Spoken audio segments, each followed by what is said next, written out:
Good evening, everyone, and welcome into episode 7 of the Off the Reins podcast. My name is Rein, and we have got a lot to get into tonight. Camp's been jumping, so we've had trade, we had retirement, we had cuts, all kinds of stuff. But before we get into that, I want to make sure you guys are following us on all of our social handles. Make sure you hit the like, share, follow, and make sure those notifications are on. If you just hit like and share one time, it'll help us out a lot. And I don't want you guys to miss anything. So like I said, make sure those notifications are on. They're dropping stuff every day now. So we do not want to miss a thing. We're sharing what we can from our side, but make sure you guys are turning those notifications on so y'all guys don't miss anything. But we're going to go ahead and jump right on into things with the Birmingham Sports Brief, brought to us this week by the Blue Spring Living Water.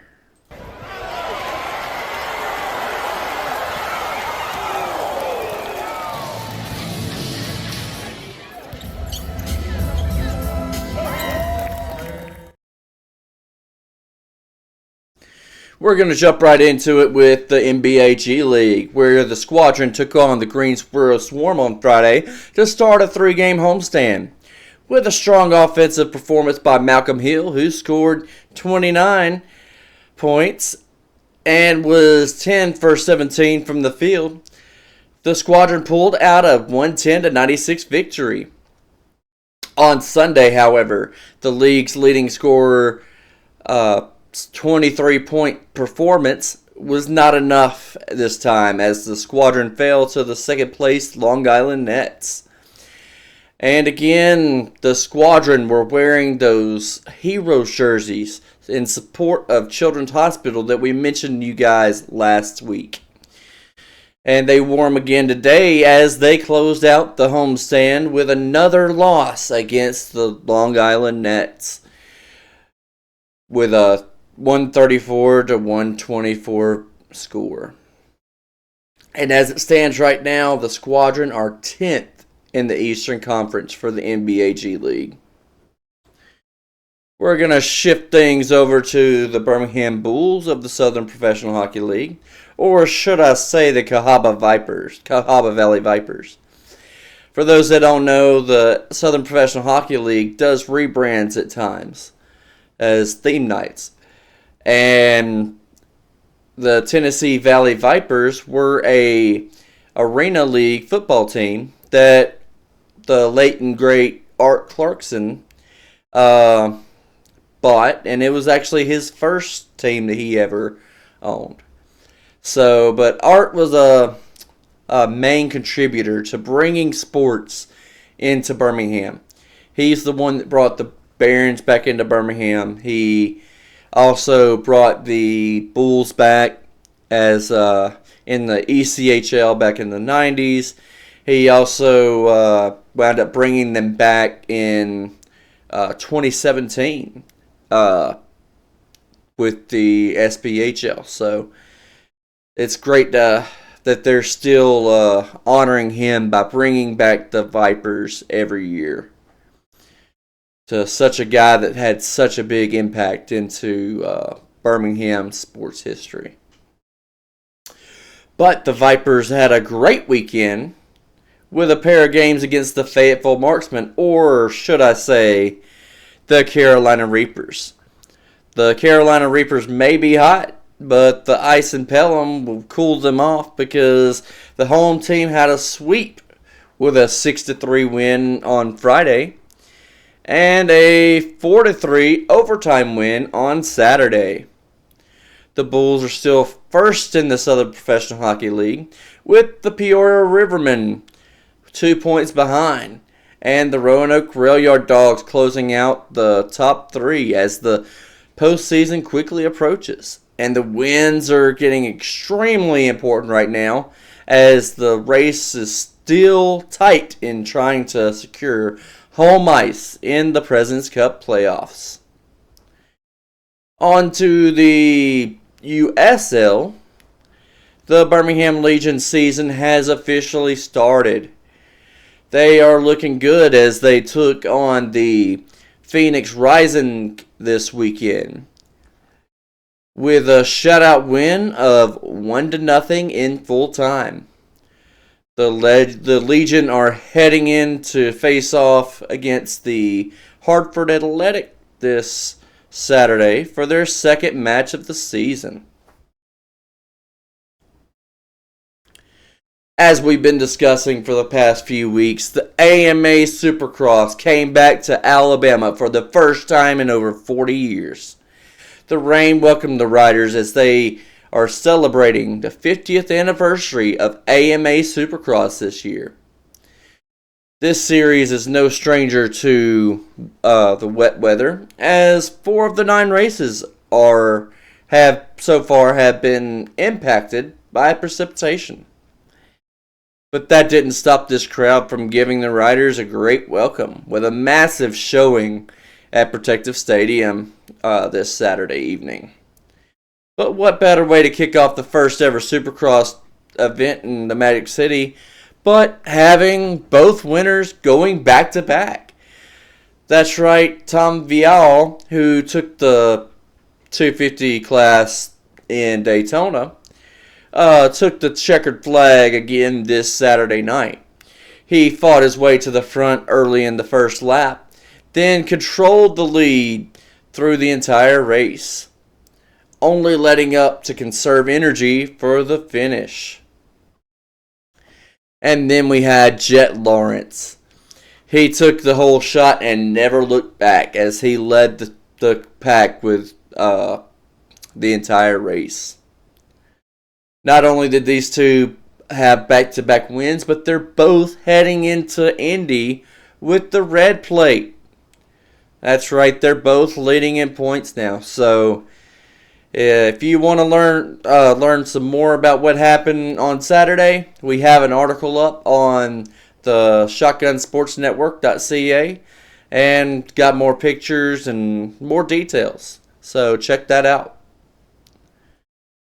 On to the MILB, where we have 11 Barons joining the White Sox in the MLB Spring Breakout Game. That includes pitchers Mason Adams, Addison Coffey, Jared Kelly, and Gil Luna. And they will join catchers Adam Hackenberg and Edgar Quiero, along with Duke Ellis and Terrell Adams in the outfield, as well as first baseman Tim Elko, shortstop Colson Montgomery, and third baseman Brian Ramos to face the Chicago Cubs in the breakout game at the Cubs spring training facility of Sloan Park in Mesa, Arizona, as we see what the future has for these teams moving forward. And it's getting exciting because the Barons are starting to share more stuff on social media. And it's only 24 days away from opening day. So make sure you guys go get your tickets and check out the Barons when they open up against the Chattanooga Lookouts at Regents Park. But one thing I'm really excited about is I cannot wait for my next order from Blue Spring Living Water. You know, they deliver their naturally mineral enriched and locally sourced water right to my door. They can deliver it right to you as well, whether you're across the state or across the country. Just hit the link in the description and take your next steps toward a healthier life with Blue Spring Water. We also want to take a minute to recognize some of our affiliates. So a shout out to Royal Retros. They've been bringing us the throwback gear for years, like the old school Birmingham Bulls, Birmingham Barracudas of the CFL, or even the Birmingham Bolts of the OG XFL. So make sure you check the link in the description or use the code STAMPEDE for 10% off your next purchase. But we also want to give out a shout out to the GLD shop. Have you guys been to a jewelry store lately? The price of fine jewelry is skyrocketing. So, but not the GLD shop. They have a 50% off sale right now. And you can get your favorite MLB, NBA, or even NFL team. They still also have the deal where you can get 2 pendants and 2 chains for less than $200. So make sure you guys check it out. If you've got any anniversaries or birthdays coming up, just hit the link in the description and check out the GLD shop. Speaking of birthdays, we have a major birthday to celebrate today, as we want to wish Coach Skip Holtz a happy birthday. So, happy birthday to you, Coach. But as we shift right on into the Stallions, this has been a major week in camp for the Stallions. We started off the week with interviews with wide receiver Deion Cain and co-offensive coordinator Philip Montgomery. We were able to ask Deion Cain about his thoughts of when the USFL kickoff was announced as the UFL standard, since he had consecutive games with kick returns for touchdowns. He responded that it was important to him because it gave more opportunities to show talent and skills than the alternative. When asked about the quarterback situation, Deion spoke about the importance of the chemistry between the quarterback, receivers, O-line, and the entire offensive as a whole. And that it's difficult to kind of instill that chemistry when you only have about a month together to get that together. He also mentioned that the talent level for the Stallions has always been loaded, but with this merger, it kind of takes that to the next level. And then we had Coach Montgomery, who, when asked to contrast his experience between coaching at the collegiate level and coaching at the for the first time in the professional level, that he mentioned that there were a lot of people that were more developed now and with their skills, whereas at the college level they're still kind of developing, so it's a little bit different there. And then when asked how the players are coming along in camp, Coach mentioned that they are working hard and trying to come together as a cohesive unit, and that they were really prepared when they came in. Then we got the release of the uniforms and the official announcement of the Under Armour partnership on Friday, which we kind of knew this was coming because we saw that the practice jerseys were Under Armour, so we pretty much assumed that the uniforms were going to be Under Armour.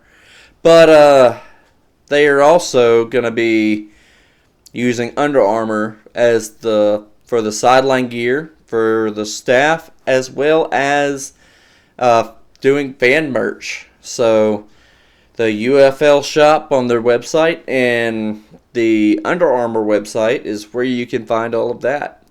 This was a big victory to the players because they were tweeting when they were talking about the merger that they were wanting Under Armour as the for the uniforms. So it was great to see that they got their wish and that they're happy with it.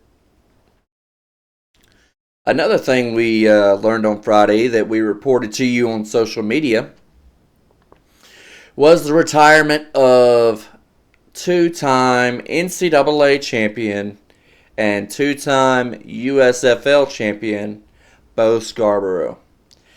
This one really hurt because of how I watched him through high school, college, the short stint in the NFL, and then wound up coming to the Stallions. But if you look back right there, I actually have his autograph on that football on top. I got that after the 2017 National Championship. He has not only done a lot on the field, but a lot of notable deeds off the field as far as mentorships and charities and stuff like that over the years. So we want to thank you, Bo, for everything you've done and for the sport, the state, and this city. From the Shotgun Sports Network family, we want to wish you the best in your retirement. But that was officially announced on Saturday, where he gave a heartfelt speech.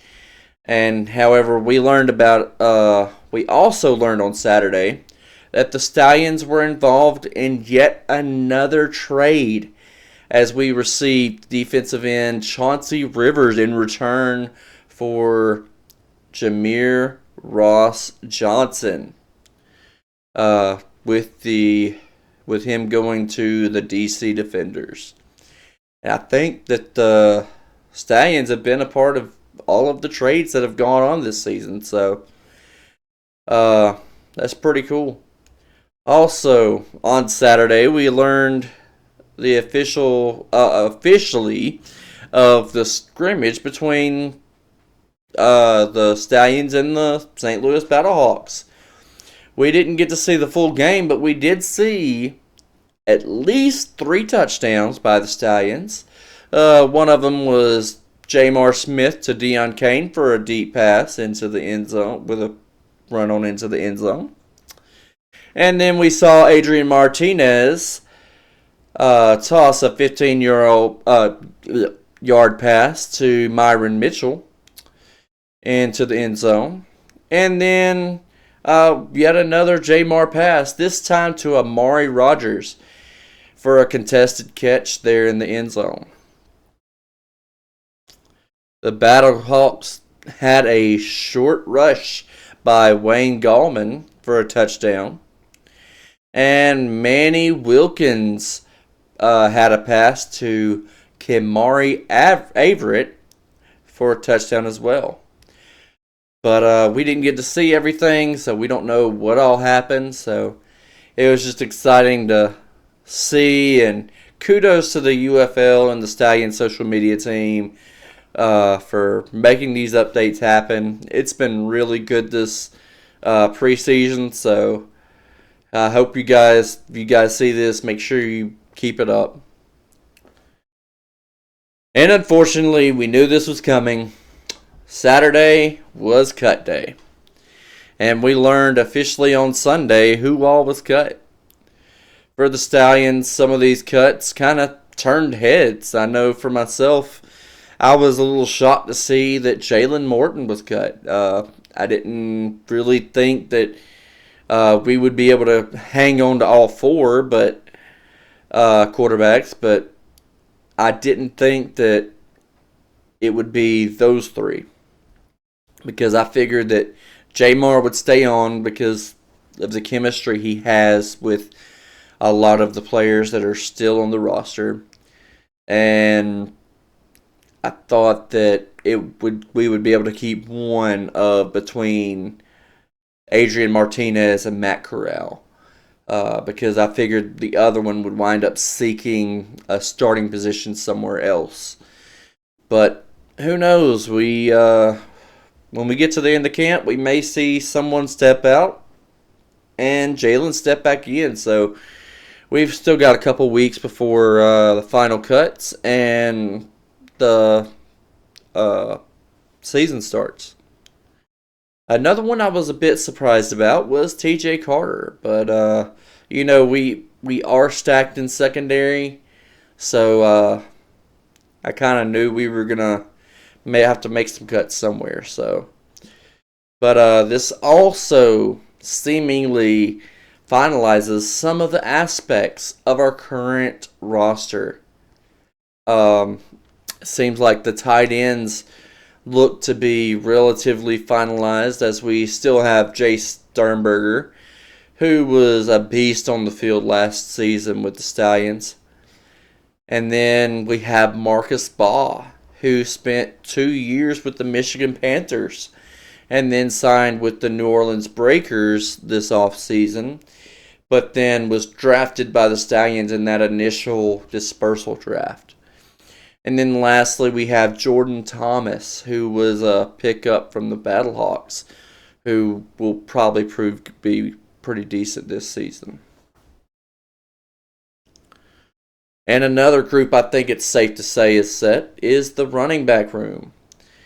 With Bo's retirement and Bobby Holly's release, I think that we're going into the season with C.J. Marable, who needs no introduction, along with Ricky Persons, who had his share of carries last season.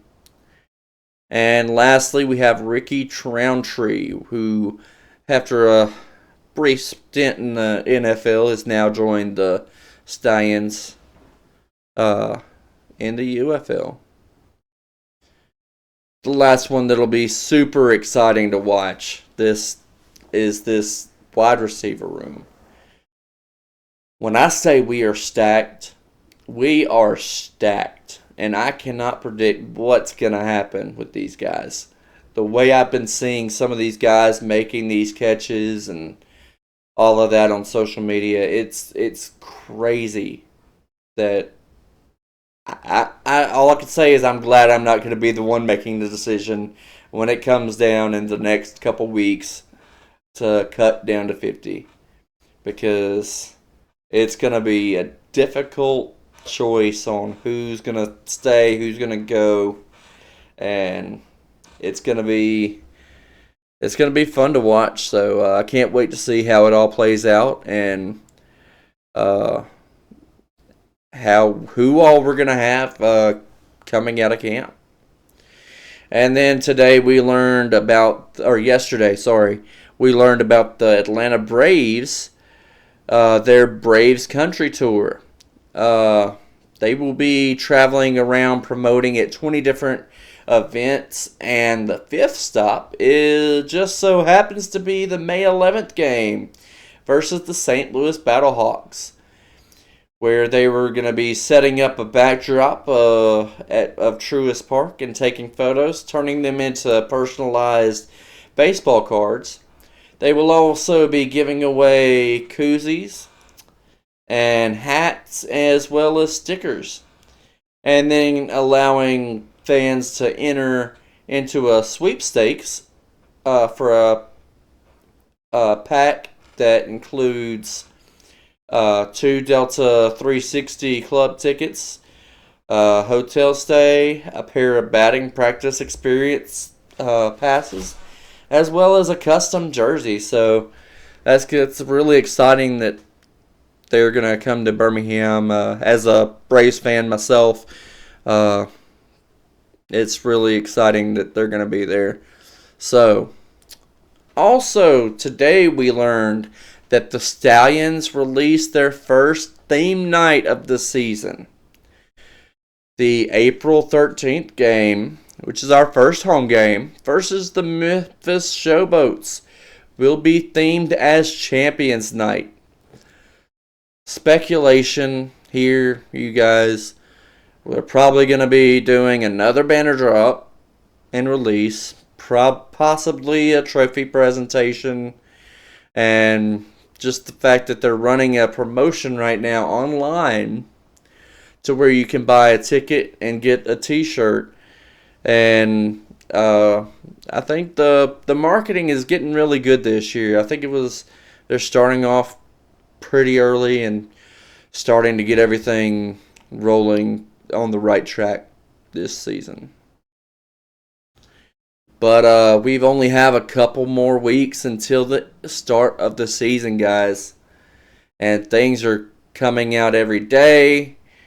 We're working hard to bring you the latest and the greatest. So make sure you guys turn on those notifications and stay tuned. But as for right now, that's all I have for this week's version of the Off the Reins podcast. So I'll see you guys next week, and good night.